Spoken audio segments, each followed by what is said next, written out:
Price lord. ಯೇಸು ಕ್ರಿಸ್ತನ ನಾಮದಲ್ಲಿ ನಿಮ್ಮೆಲ್ಲರಿಗೂ ವಂದನೆಗಳನ್ನು ಅರ್ಪಿಸ್ತಾ ಇದ್ದೀನಿ. ಈ ದಿನದಂದು ನಾವು ಕರ್ತನ ವಾಕ್ಯ ಭಾಗವನ್ನು ಧ್ಯಾನಿಸುವುದಾಗಿದ್ದೇವೆ. ವಾಕ್ಯ ಭಾಗವು ಮೇಲುಧ್ವನಿ ಎಂಬ ವಾಕ್ಯ ಭಾಗವನ್ನು ಧ್ಯಾನಿಸುವರಾಗಿದ್ದೇವೆ. ಅದಕ್ಕೂ ಮುಂಚೆ ಚಿಕ್ಕ ಪ್ರಾರ್ಥನೆ. ಪ್ರೀತಿ ಸ್ವರೂಪನಾಗಿರುವ ತಂದೆಯಾದ ದೇವರೇ, ನಿಮಗೆ ಕೋಟಿ ಕೋಟಿ ಸ್ತೋತ್ರ ರಾಜ್ಯ. ಮೇಲುಧ್ವನಿ ಎಂಬ ವಾಕ್ಯವನ್ನು ಧ್ಯಾನಿಸುವಾಗ ನಿನ್ನ ಮಕ್ಕಳ ಸಂಗಡ ನೀನು ಮಾತಾಡಬೇಕಾಗಿ ಪ್ರಾರ್ಥಿಸ್ತಾ ಇದ್ದೀನಿ ತಂದೆಯೇ, ಆಮೇಲೆ. ಮೇಲುಧ್ವನಿ. 1ನೇ ಅರಸು 19:12 ಭೂಕಂಪವಾದ ನಂತರ ಸಿಡಿಲುಂಟಾಯಿತು. ಅದರಲ್ಲಿಯೂ ಯೆಹೋವನಿರಲಿಲ್ಲ. ಕಡೆಗೆ ಮಂದಮಾರುತ ಶಬ್ದ ಅದನ್ನು ಕೇಳಿದ ಕೂಡಲೇ ನಿಂತು ಹೋಯಿತು. ದೇವರು ಎಲಿಯನನ್ನ ಸಂತೈಸಿ ದೃಢಪಡಿಸಬೇಕೆಂದು ಬಯಸಿದನು. ಹಾಗೆಯೇ ಎಲಿಯನು ದೇವರೊಂದಿಗೆ ಮಾತನಾಡಲು ಹಾತೊರೆದನು. 40 ದಿನಗಳು ನಡೆದ ಹೋರೇಬ್ ಬೆಟ್ಟಕ್ಕೆ ಹೋಗಿ ಅಲ್ಲಿ ಒಂದು ಗವಿಯಲ್ಲಿ ಇಳಿದುಕೊಂಡನು. ಆಗ ತಿರುಗಿ ನೀನು ಹೊರಗೆ ಬಂದು ಬೆಟ್ಟದ ಮೇಲೆ ಯೆಹೋವನ ಮುಂದೆ ನಿಲ್ಲು ಎಂದು ವಾಣಿಯಾಯಿತು. ಆಹಾ, ಯೆಹೋವನೇ ಅಲ್ಲಿ ಹಾದು ಹೋದನು.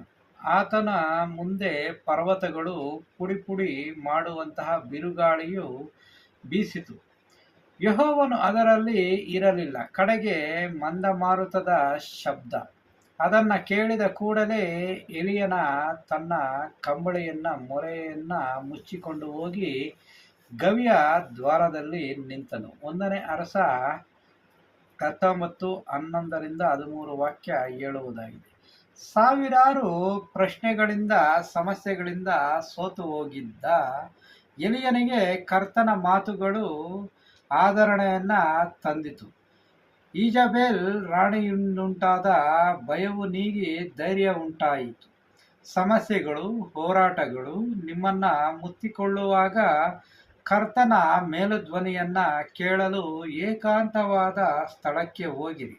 ಆಗ ಕರ್ತನು ಮೇಲುಧ್ವನಿ ಪಕ್ಕರೆ ನಿಮ್ಮ ಹೃದಯದೊಳಗೆ ಕೇಳಿಸುವುದು. ತಂದೆ ದೇವರು ಮಾತನಾಡುವಾಗ ಗುಡುಗಿನಂತೆ ಮಾತನಾಡುವನು. ಕುಮಾರನಾದ ಕ್ರಿಸ್ತನು ಮಾತನಾಡುವಾಗ ಮನುಷ್ಯನಂತೆ ಆದರಣೆಯ ಮಾತುಗಳನ್ನಾಡುವನು. ಪರಿಶುದ್ಧಾತ್ಮನು ಯಾವಾಗಲೂ ಮೇಲುಧ್ವನಿಯಲ್ಲಿ ಮಾತನಾಡುವನು. ಅದು ನಮ್ಮ ಆತ್ಮದಲ್ಲಿ ಇದ್ದಕ್ಕಿದ್ದ ಹಾಗೆ ಕೇಳಿಸುವುದು. ಸೈತಾನನು ಮಾತನಾಡುವಾಗ ನಿಮ್ಮ ಹೃದಯದಲ್ಲಿ ಹೋರಾಟ ಉಂಟಾಗುತ್ತದೆ. ಆ ಧ್ವನಿ ನಿಮ್ಮಲ್ಲಿ ಭಯವನ್ನ, ಕಳವಳವನ್ನ ಉಂಟು ಮಾಡುತ್ತದೆ. ಅದನ್ನ ಒಡೆದೋಡಿಸಬೇಕೆಂಬ ವೈರಾಗ್ಯ ಉಂಟಾಗುತ್ತದೆ. ಆದ್ದರಿಂದ ನಿಮ್ಮೊಂದಿಗೆ ಮಾತನಾಡುವ ಧ್ವನಿಯ ಗುರುತನ್ನ ನೀವು ಕಂಡುಕೊಳ್ಳಬೇಕು. ಯೆಹೋವನ ಧ್ವನಿಯು ಎಷ್ಟೋ ಬಲವುಳ್ಳದ್ದು. ಕಾದೇಶ್ ಅರಣ್ಯವು ಕಂಪಿಸುತ್ತದೆ. ಕೀರ್ತನೆ 29:4-8. ಪ್ರಸಂಗಿ 2:8 ಅಗೋ ನನ್ನ ಕಾಂತನ ಸಪ್ಪಳ, ಅವನು ಬೆಟ್ಟಗಳ ಮೇಲೆ ಹಾರುತ್ತಾ ಗುಡ್ಡಗಳಿಗೆ ಕುಪ್ಪಳಿಸುತ್ತಾ ಬರುತ್ತಿದ್ದಾನೆ. ಆಮೇನ್. Praise the lord.